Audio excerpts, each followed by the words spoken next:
salaamaaleykum Sénégal ngi maaleykum salaam Sénégal ngi nanga def sawa Sénégal ngi maa ngi fi voilà 8h05 yegg si nañ ci pàcc bi ñoo dalalee suñu gan le grand entretien mi ngi Maham Ndiaye ginnaaw ba ma la nuyoo nag ma bàyyi la ak suñu gan tey. jërëjëf Arona Diouf maa ngi lay nuyuwaat di nuyu tamit tous les auditeurs de radio Sénégal amaat mbégte di ànd ak ñoom si waxtaan bi nuyu suñu gan tey mu doon ku ñu xam lool si kër gi ndaxte suñu naataango la woon nekkoon si quotidien national Le Soleil ba mu demee à la traite yàggul dara mu doon koo xam ni itam bokk na si ñu yor kaddu parti socialiste muy wuyoo si turu Jéemati Fall Jéemati tey ñu amaat mbégte di la dalal si rajo Sénégal si biir matinal Salam Sénégal. asalaamaaleykum auditeur RTS maa ngi nuyu sama collègue yi sama confrère yi Arona ak Mingi nekkoon nañu collègue fii si RTS fii laa njëkk a commencé di nuyu itam auditeurs yëpp di nuyu waa Sénégal yëpp di nuyu président Abdou Diouf ak suñu secrétaire général madame Aminata Mbengue Ndiaye. alors kooku nga tudd muy Abdou Diouf moom moo waral tey jii waxtaan wi ndaxte le 7 septembre bii nga xam ne moom la ñu dëgmal si lay am juróom-ñeent fukki at moom Abdou Diouf bi nga xam ne nekkoon na président de la République bu Sénégal ginnaaw ba mu fu jógee si atub 2000. alors Abdou Diouf moom ancien président de la République tey en tant que socialiste 90e anniversaire bile lan lay marqué si yow. déjà damay wax ni Abdou Diouf mooy doomu Ndiaye Diouf ak Adja Koumba Dem di sëtub Tening Gaye Massar waaw. Louga la juddoo et foofu ci Louga. ña fa dëkk compatriotes yi concitoyens yi fa dëkk nee nañ ñoom Abdou Diouf c'était un élève brillant. Un homme sérieux liggéeykat bu mag. nit koo xam ne dafa nekk d'un calme olympien. dafa serein daal maanaam dafa maandu. te dafa am une grande écoute. boo toogee ak Abdou Diouf da lay déglu da nga defa ne sax du jeex. dafa patient balaa mu lay tontu. ba pare nit koo xam ne tamit dafa jege ay mbokkam jege mag ñi jege tamit seen enseignement di si jàng lu bëri ah ba pare nu mu tudd koo xam ne dafa fidèle si amitié man xam naa si dara. parce que sama xaritu papa la woon. te bi sama papa gaañoo ba léegi moom moo fay sañu école ñun ñëpp teg ñu loxoom teg ñu xelam ak yëpp. Abdou Diouf tamit ni ma ko waxee nit ku mandu la ku courtois la. dafa courtois tellement dafa courtoisième. dafa déggi sax dajoo dafa am élégance aussi. élégance si comportement. nu mu magee nu mu njoolee noonu la comportement tam màggee élève brillant ak fonctionnaire boo xam ne carrière am dafa fulgurante dès 25 ans élève brillant mu diplômé école bi nga xam ne moo tudd INFOM bi nga xam ne après à la fin mu ngi tudd ENA moo nekk ENA bi léegi jeunesse am yëpp ay record la ko def jeunesse am yëpp nekk na fi directeur de la coopération internationale nekk na fi secrétaire général du ministère de la défense ak gouverneur Sine Saloum tout ça à 25 ans 25 ans vous imaginez ci temps yooyu nekk fi directeur de cabinet du président Senghor à 28 ans nekkaat tamit secrétaire général de la présidence à 29 ans nekk ministre du plan et de l'industrie à 33 ans premier ministre à 35 ans pendant 11 ans après mu nekk président de la République mais assermenté pas élu à 45 ans le 1er janvier 1981 bi président Senghor démissionné puis à partir de 47 ans de mars 83 mu am 47 ans il a été élu brillamment en 83 reconduit 88 à 93 ba élection 2000 bi nga xam ne daf ko perte voilà donc Abdou Diouf pour ñun socialistes yi modèle la boo xam ne dañu bëgg a toppandoo ni mu mel dañu bëgg a toppandoo excellence am ak niteem Abdou Diouf nit bu nite la il a les pieds sur terre moom fonction bi jaaxalu ko moom defe naa daal vu parcours am bi ma leen décrire nii moom dara jaaxalu ko franchement dara jaaxu ko nit ku mandu la nit ku baax la. franchement nit ku yéene kii ñi si des. jàmm mandu boobu muy wax lu koy firndeel peut-être mooy gis nañ ab seetlu ba mu jógee si bopp réew mi ba tey.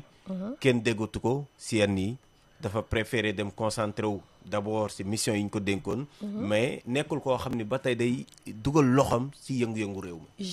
jamais nitu parole la d'ailleurs nitu parole la nit koo xam ne dafa dëggu d'ailleurs bi mu remplacer président Senghor mus naa dem bureau mu ne ma xoolal gis nga bureau bi ak yi nekk fii yëpp ak yi nekk ci palais bi yëpp ak yi nekk fi ma dëkk yëpp ak présidence bi yëpp changé wu ma si dara mu ne gis nga bureau Senghor la woon mu ne changé wu ma fi dara te du ma fi nar a changé dara parce que mobilier état bi la état moo ko jënd du ma si laal dara bu ko état man du ma leen laaj sax ñu changé ko.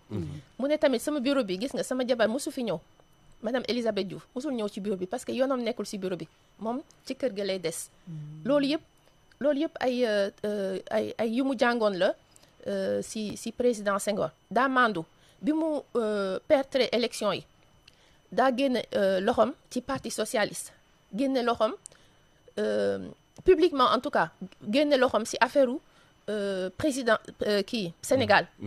mais évidemment comme dafa am baat bi nga xam ne dañ koy déglu ta porte te dafa am benn aura international boo xam ne ñëppaa soxla expertise am ñëppaa soxla sagesse am évidemment que continuer na di liggéey pour le Sénégal mais franchement pas au niveau public dootu si wax dara depuis 2000. du wax dara si parti socialiste yoonam nekku si du wax dara si Sénégal en tout cas tout au moins publiquement. n'est-ce pas. waaw nit ku mandu la toppatoo liggéeyam. du jaxase vie privée ak vie publique. du ko mës a jaxase. est-ce que mun nañu wax ni kon moom Abdou Diouf suñuy wax homme d'état suñu tourné si moom mun nañ fa taxaw. waaw Abdou Diouf kañ moom c'est un homme d'état accompli Abdou Diouf c'est un homme d'état accompli musul mélanger famille ak liggéey musul mélanger parti du mélanger parti ak état du ko mélanger même du point de vue personnel su ma ñëwee ne ko papa dama bëgg lii ak laa mu ne non tu n'as pas droit je peux pas le faire je voudrais bien le faire bëgg naa ko def wante mënuma la ko defal parce que état bi état mooy loolu xam nga bu benn jour ñëw na fekk ay doomam yi sol ay yére gendarme ñu defal leen ko seen taille mu ne leen mes enfants foo leen jëlee lii mu ne tel militaire moo ñu ko defal tel autorité du palais moo leen ko defal mu ne ah bon waxul dara mu woo kooku ne ko lii ñaata la jar xanaa xamoon ne lii si xaalisu état bi la jógee waruloo ko defal sama doom léegi wax ma ñaata lay jar ma remboursé ko kooku ne ko non c'est pas la peine tout ça pour xale yi mu ne ko non il a tenu à rembourser ça. voilà. d'accord Arona. alors wax nga ko sànq ba mu bawee réew mi ba tey en tout cas waxu ci mais gis nañ ko en 2025 si su ma juumul. daje nag njiitu réew bi Bassirou Diomaye Diakhar Faye. Jéemati lan mooy seen relation moom Abdou Diouf ak ñi yore réew mi tey. Abdou Diouf moom képp ku munti yor réew mi relation yu muy am ak yow mooy relation ki la fi jiitu mooy relation sagesse soo ko laajee ci expérience am mun na la ci wax mun na la ci gindi soo ko laajee tam leneen loo xam ne stature am international mun na ko may.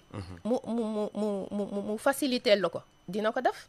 relation jàmm la am ak ñëpp boo ko bëggee ñëw seet si amu si benn problème da lay ñëw recevoir mais yoonam nekkul. si loo ko waxul voilà dafa maandu. alors li mu fi bàyyi sur le plan politique ak moral leg bi tey jii lan soo ko doon tënk si wàllu woowu lan la fi bàyyi tey jii suñuy xool sur le plan politique ak moral. déjà bàyyi na fi kii nu mu tudd nu ñu koy waxee dévolution déjà code consensuel bi. bi nga xam ne. de 92. voilà commission cellulaire bi était dirigée par président Kéba Mbaye. bàyyi na fi loolu c'est-à-dire loolu sax moo tax code boobu moo tax mu perdre les élections te tamit bàyyi na fi dimanche ba xamoon na ne déjà dafa perdre les élections lundi ba mu jël téléphone am woowul kenn woo directement ki ka gagné muy maître Abdoulaye Wade woo ko ne ko félicitation kooku dafa tiit sax ne ko félicitation reconnaître défaite bi et puis couper court à toute tentative de contestation bi mu ko defee tam maître Abdoulaye Wade daf yëf bu rafet dam seeti yaayu Abdou Diouf ne ko sa doom man sa doom la comme Abdou Diouf mu nekk sa doom ba pare yónni Abdou Diouf ne ko demal ma si sommet du Caire nga représenté ma fa jox ko avion présidentiel ñu seq jàmm ba pare waaw ñu seq jàmm non ñu ngi nekkoon si leg bi leg politique voilà bi c'est comme ça ni nga ko waxee voilà léegi bàyyil nañu fi nu mu tudd dévolution pacifique du pouvoir bi mu fi jógee ba léegi 3 alternances am na fi kenn dootul contester élection comme avant léegi carte gi dafa leer bien vrai que presse bi moom dès 18 heures day joxe résultat partiel yi mais carte gi dafa leer léegi kenn waxatul dara léegi Macky Sall maître Abdoulaye Wade jaar na fi ñu gagné ko mu dem Macky Sall jaar na fi ñu gagné ko mu dem après léegi Pastef moo ñëw moom tam bu ñu ko gagné day dem voilà day dem bàyyi na fi donc loolu bàyyi na fi aussi jàmm ak stabilité ak benn reconnaissance du Sénégal Sénégal moom dafa jël héritage bi si président Senghor héritage diplomatique bu président Senghor mu yokk ko mais wàññiwu ko moom moo def reconnaissance su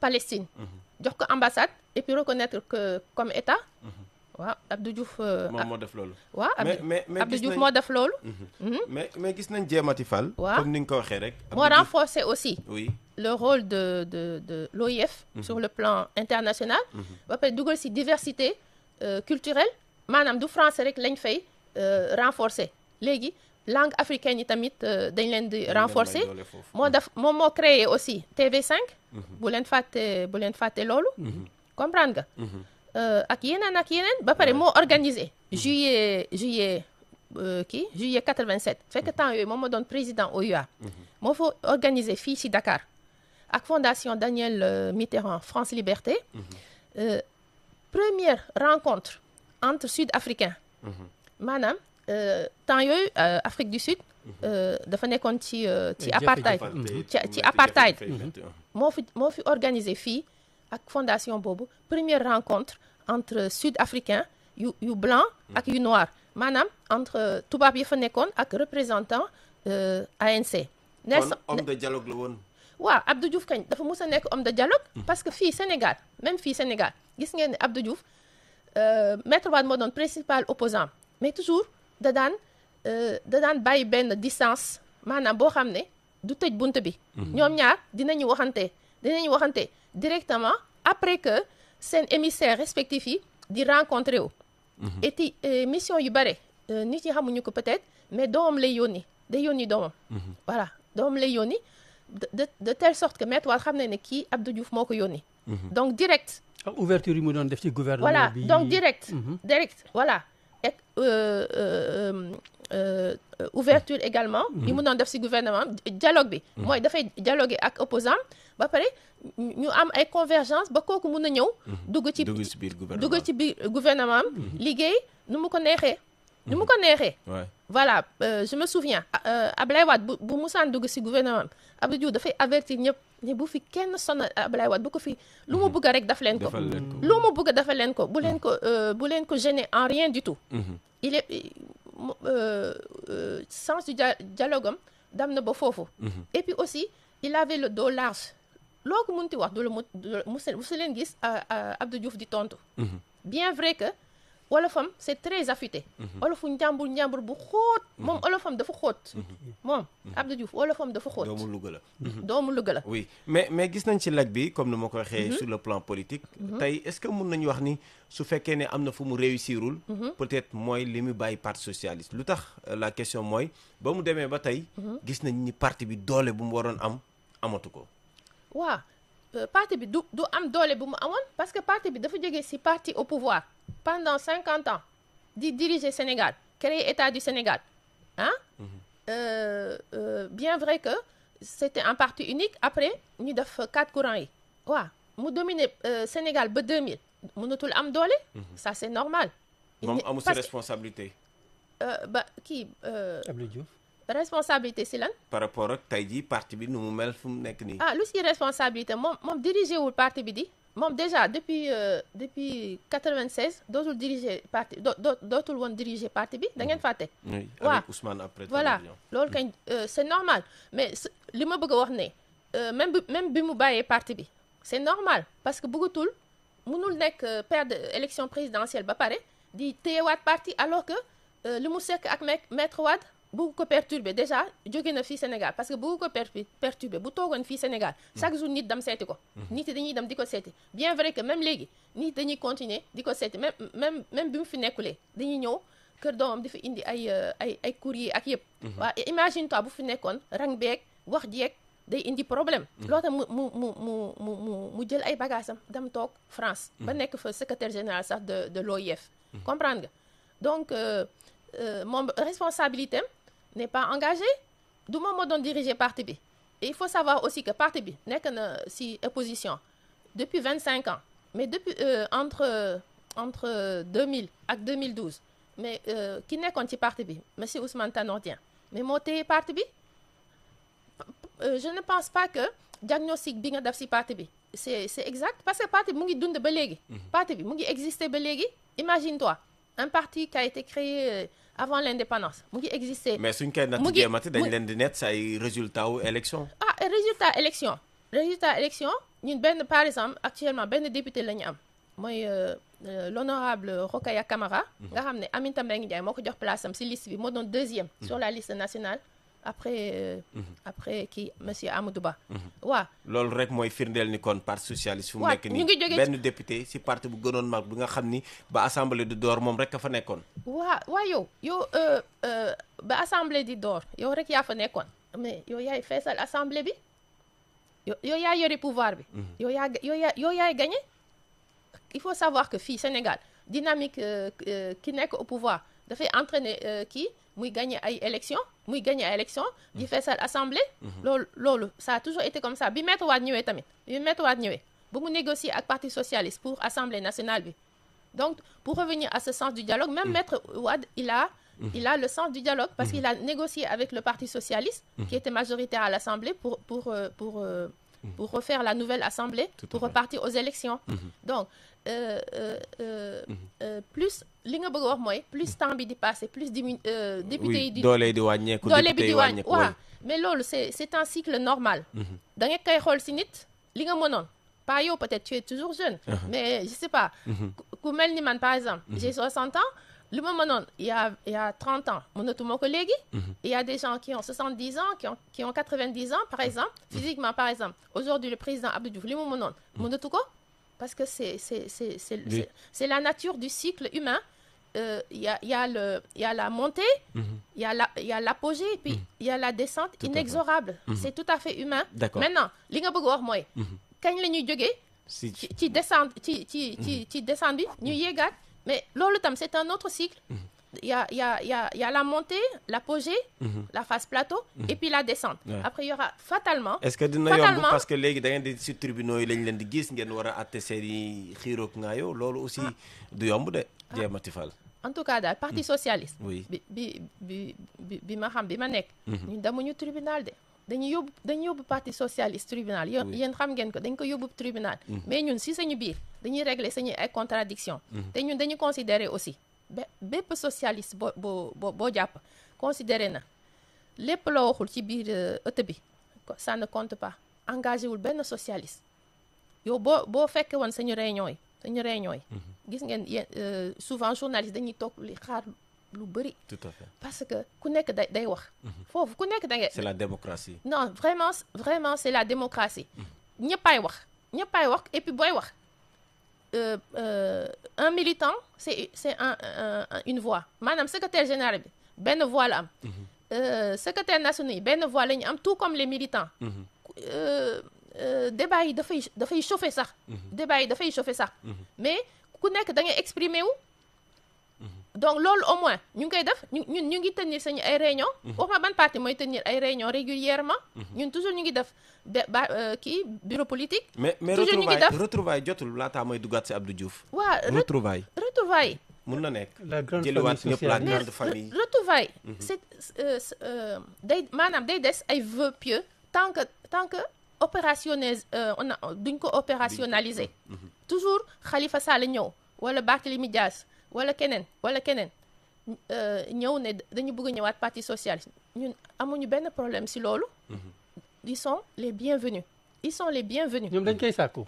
waaw dañ koy sàkku ñoom nañu seet secrétaire général te temps yooyu juste après élection 2024 présidentielle 3 jours après Barthélémy Dias ñëw na ak Khalifa Sall kër secrétaire général bi ñu wax loolu ñun mais pour les retrouvailles. waaw les retrouvailles aussi ça ne concerne pas seulement les ñoom ñaar kese waaye des na mettre Aïssata Tall Sall entre autres c'est une grande famille. waaw c'est la grande famille socialiste ba pare des na encore yéen foo leen bàyyi parti de gauche yi la gauche sénégalaise. voilà parti de gauche sénégalaise yi aussi parce que ñun ñëpp ñoo bokk ñoo bokk idéologie ñoo bokk ni ñuy jëfandikoo ak yooyu yëpp et on s'entend très bien d'ailleurs ñu ngi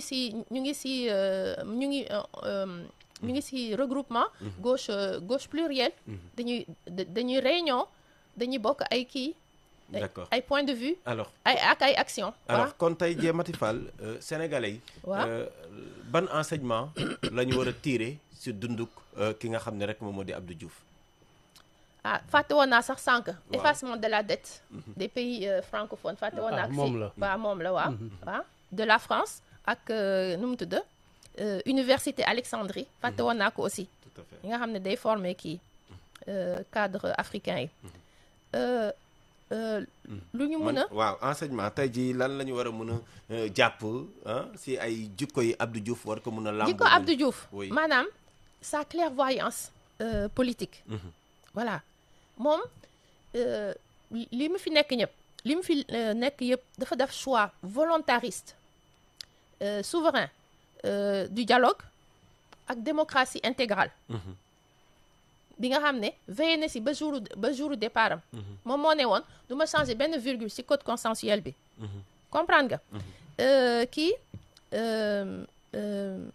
moom moo aussi donc moom moo favoriser aussi ce format politique nga xam ne daf ñu indil jàmm ak stabilité moom moo ko favoriser tout à fait moom moo ko continuer jàmm ak stabilité moo ko gënaloon lépp parce que si jàmm la lépp xew développement mënul am sans jàmm loolu mooy Abdou Diouf ba pare nit koo xam ne vraiment damay revenir là-dessus dafa maandu waaw nit koo xam ne dafa maandu dafa discret du xam ngeen loolu tout à fait dafa am calme olympien mun na tontu nag waaw parce que ñaambur la mais tey sénégalais yi namm nañ ko de lan mooy xibaar yi nga mujjee jot su moom comment il se porte sénégalais bëgg nañ xam les nouvelles d'Abdou Diouf.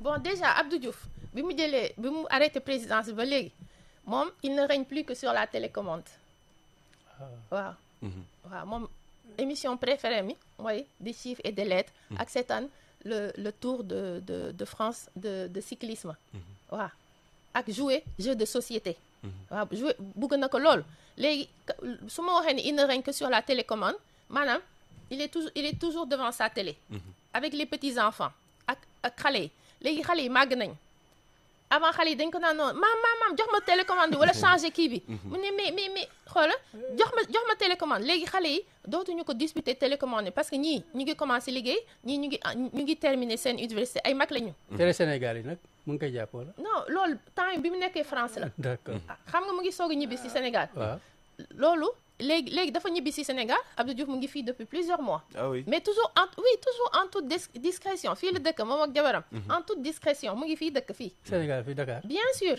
oui. mais mi ngi si jàmm naka. waaw léegi mu ngi si jàmm non mu ngi si jàmm. oui mu ngi si jàmm. je me souviens am na benn jeu société boo xam ne da ko daan foo ak cet ami léegi jeu boobu ça s'appelle le menteur léegi bu perte rek xale bi ne ko benn xale bi ne ko papi c'est toi le menteur papi c'est toi le menteur mu ne ko mais enfin Satine je suis quand même ton grand-père xam nga waaw wante nag kenn du laal sëti kenn du leen laal benn bés woo na goroom ni ko mais xale yi ñoo boole seen papa mu ne que mais toi tu as tapé mes petites filles ici chez moi bul dóor sama doom kenn du dóor sama sët yi xale yi nag dañoo kàccoo ñu dem seen papa ne ko ñëw voilà donc léegi et puis surtout moom bi mu tasee ak madame Elisabeth Diouf ba léegi su jógee ci affaire état mu ngi ci madame Diouf moom toute la journée ses pensées sont consacrées à madame Elisabeth Diouf qui est d'une santé un peu fragile xam nga donc toutes ces pensées sont consacrées à elle vraiment ñoom ñaar bëggante nañu lool dañoo bëggante tellement que bien que madame Elisabeth Diouf moom chrétienne la ñoom ñaar dañu choisir on va les enterrer ensemble waaw bu bés ba jotee yàlla na yéex ñoom ñaar loolu la ñuy choisir amiin léegi Abdou Diouf même bu mu nekkulee fii mbokkam mi dafay jokkoo ak mbokkam mi téléphone ñoom tam dañuy ñëw fii ci këram di seet di seet doomam di ko jox ay kii ay je me souviens chaque année mbokk madame Elisabeth Diouf yi nekk Fatick chaque jour dañuy ñëw indi gerte indi gàncax yi ñuy récolté pour ñoom surtout que dafa bëgg il aime beaucoup le gerte xam nga donc mu ngi jokkoo ak famille am moom musul coupé ak Sénégal non musul coupé ak famille am musul coupé aussi ak xaritam ñi nekkoon xaritam ba léegi ñoo nekk xaritam ak famille am et cetera vraiment donc chaque jour mu ngi këram il regarde sa télé fii Sénégal il regarde la télé il s'occupe de sa femme xoolal voilà il s'occupe comme un retraité comme un retraité de 90 ans ouais 90 ans yombul en tout cas ñu ngi koy ñaanal mu gën a guddi fan alors nous allons parler de la vie et de l'œuvre de Abdou Diouf qui célèbre donc ses 90 ans le 7 septembre 2025 figure donc du Parti socialiste et de l'histoire politique sénégalaise alors dites-nous Diematy Fall vous qui êtes membre du Parti socialiste que représente pour vous, en tant que socialiste, bien sûr, le 90e anniversaire du président Abdou Diouf? En français, oui. Oui, donc c'est une immense joie pour nous socialistes de fêter notre président de la République, qui est le président de la République du Sénégal, qui a été membre du Parti socialiste, qui ne l'est plus, et qui a apporté au Sénégal une façon de gouverner qui a procuré... disons, une dynamique politique basée sur la stabilité et sur la paix. Et au plan diplomatique aussi, il a continué les engagements et l'orientation diplomatique du président Léopold Sédar Senghor, dont il est le successeur. Et il a, par exemple, il a reconnu l'État de Palestine, il y a donné une ambassade ici au Sénégal. Il a poussé, en tant que... président en exercice de l'OUA, les autres pays africains, les pays européens, le monde, à reconnaître la Palestine, à mettre fin à l'apartheid, une campagne internationale. En Afrique du Sud, oui. Une campagne internationale. Et même ici, au Sénégal, vous deviez être peut-être écolier, n'est-ce pas? Vous vous souvenez des campagnes ici, contre l'apartheid, avec les musiciens, avec tous les secteurs de la nation. Il a contribué aussi à porter haut la voix du Sénégal. Vraiment, c'est une voix qui compte et qui compte encore aujourd'hui. Qui compte encore aujourd'hui grâce à sa stature internationale, franchement. Oui. Alors, comment résumeriez-vous son legs politique et moral pour le Sénégal et pour l'Afrique? Donc, c'est un legs d'éthique. C'est un legs d'éthique du comportement, d'éthique personnelle. Il n'y a pas de dichotomie entre l'homme Abdou Diouf et l'homme d'État. Il est le même. Il est le même. Éthique personnelle, éthique familiale, et surtout le sens du compromis, du consensus et du compromis dynamique, donc hérité du président Senghor, le sens de l'organisation et de la méthode, n'est-ce pas? Et, éthique professionnelle aussi. On ne mélange pas l'État et la famille, la famille et le travail, et vraiment un homme de paix, un homme de paix, un homme d'une grande élégance. D'une grande élégance. En parlant d'élégance, il a quitté le pouvoir en 2000, en acceptant la défaite, un acte salué comme une leçon de démocratie. Que vous inspire ce moment? Oui, justement, c'est pour ça que je disais qu'il n'y a pas de dichotomie entre l'homme et l'homme d'État. D'abord, il a conduit à perdre le pouvoir, puisqu'il a mis en place un code consensuel sur lequel il a dit je ne changerai pas une virgule, qui a permis l'alternance. Il l'a accepté. C'est le cours normal des choses. Après tout, il venait de faire 20 ans de présidence. Bon, c'était largement suffisant. Il fallait laisser la place à quelqu'un d'autre pour essayer autre chose. Ce qui a été fait pendant 2 autres alternances et ce qui est en train d'être fait pendant cette 3e alternance. Oui, donc c'est un geste élégant. C'est l'élégance toujours quand il appelle son adversaire dès le lendemain, sans prendre la tâche de personne pour le féliciter. Et Maître Wade a été tellement surpris, il pensait que c'était une blague. Quand le chef du protocole l'a appelé, il pensait que c'était une blague. Il n'en revenait pas. Et élégance aussi quand il accepte d'aller représenter le président Abdoulaye Wade à une réunion au Caire. Président Abdoulaye Wade. Élégance aussi quand le président Abdoulaye Wade, élégance qu'il y a rendue, en allant rendre visite à sa maman et en disant je suis votre fils au même titre que le président Abdou Diouf. Alors, aux dernières nouvelles, vous l'avez dit d'ailleurs tout à l'heure, Abdou Diouf est de retour au Sénégal. Comment il se porte, notre ancien président? Comment il occupe ses journées? Oui, il se porte bien. Machallah, il est en bonne santé. Il est en bonne santé. Il est âgé et il est en bonne santé. Il regarde la télé. Il joue à des jeux de société. Il rencontre sa famille, ses amis, ses proches. Il s'occupe de il a toujours des relations exceptionnelles avec ses petits-enfants et il adopte même ses goros. Ses goros deviennent ses propres enfants. Voilà. Et même les enfants de ses goros, les enfants de ses goros qu'ils ont eu avant de se marier avec ses enfants, ils sont également adoptés dans la famille. Vraiment. Alors, à l'occasion de ces 90 ans, un mot à l'endroit donc de l'ancien président de la République, Abdou Diouf. Alors, il faut savoir que sa fille l'appelle Papinou. Alors, je vais lui dire, Papinou, joyeux anniversaire et longue vie aux côtés de votre précieuse Elisabeth Diouf. Amen et merci. Certainement, vous avez une relation particulière avec l'homme? Oui, parce que c'est un homme de fidélité. C'était l'ami de mon papa.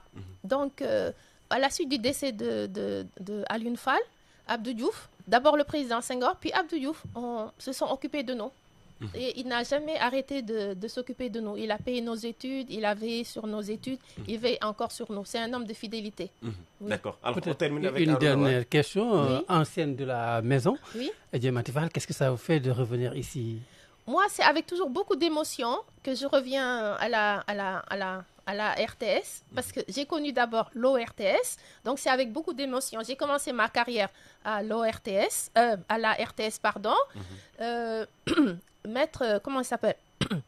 Mon maître en télé était, tu vois, j'ai beaucoup d'émotion. Mon maître en télé était Khalil Gueye, et puis Mansour Sow, l'ancien rédacteur en chef, qui avait été formé par mon papa, était mon rédacteur en chef, puis mon directeur de radio. J'ai retrouvé ici, bon, c'est différent de l'ancienne maison, mais c'est le même personnel qui était là. C'est le même personnel qui était là, qui me regardait toujours comme la petite fille qui allait à Kergoumak après l'école je connaissais tous les journalistes, Djadi Touré, tout le monde, Sorna Dien, qui est la nièce de mon papa d'ailleurs, Elisabeth Ndiaye, tout le monde, Sadakan, et tous les autres peut-être dont j'ai oublié le nom, les techniciens, Chawakan, les chauffeurs. Ibrahim Sadi. Bon, Ibrahim Sadi, c'est récent. Nous avons... Ibrahim Sadi, c'est beaucoup plus récent. Nous étions là ensemble avec Jacqueline Fatima Bokoum, avec Marem Selikan, avec Maliksi, avec Vieux Aïdara, et puis Ndjegen. Mamadou Ndjegen, avec, je sais pas, j'ai oublié. Les rédactions vous manquent? Oui, enfin. Quelques mois après votre départ? Non, j'ai besoin de me reposer d'abord. Et puis, il faut savoir que je suis retournée à l'université de Dakar. Ah, super. Donc, j'ai de quoi m'occuper. Merci beaucoup, en tout cas. Ça a été un plaisir de vous recevoir ce matin. Merci beaucoup. Merci beaucoup, Diamati Fall. Merci à la RTS. Allez, jërëjëf. Merci beaucoup. Voilà, li ñu waxtaan ak sunu gan Diamati Fall dañuy may nag Ouleye Kane togg bi mu ubbi leen bu mu jokkoo bi ngeen mën ci réagir. Salam Sénégal di dellu si suba ak jàmm incha allah. Sénégal ngi maaleykum salaam Sénégal ngi nanga def sawa Sénégal ngi maa ngi fii c'est ça Sénégal ngi rajo Sénégal indi ay coppite ngir li gën waaye ngir li leen di bégal rajo Sénégal fii la jant bi di fenkee bu juróom benni waxtu jotee ci suba gi Salam Sénégal Salam Sénégal